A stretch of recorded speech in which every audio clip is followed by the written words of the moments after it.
first name? Daris Nance. Daris Nance. And Marine Corps, right? Yes, sir. How long did you serve? 8 years. 8 years. Awesome. And what was your role? I was 60, 67, working on fighter jets. Okay, cool. Yep. Cool. And where all were you stationed at? I was in Hawaii for 5 years. I know you hated that. I hated it. That was terrible. Yeah. And beautiful South Carolina. Oh, okay. All right, all right. And so what was your favorite part about being in the Marine Corps? Serving my country. Right.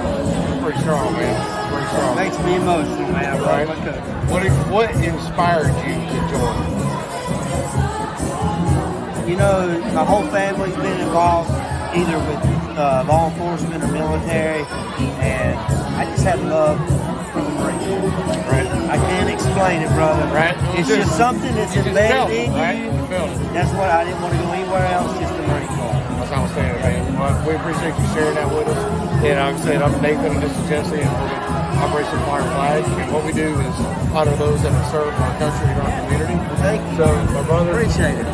on behalf of Operation Fire Flag, I would like to offer you this as a token of our appreciation for your service and dedication to our country. Thank you. Absolutely. Operation Fire Flag. We'll see you soon. Thank you. Can we get a quick Appreciate picture?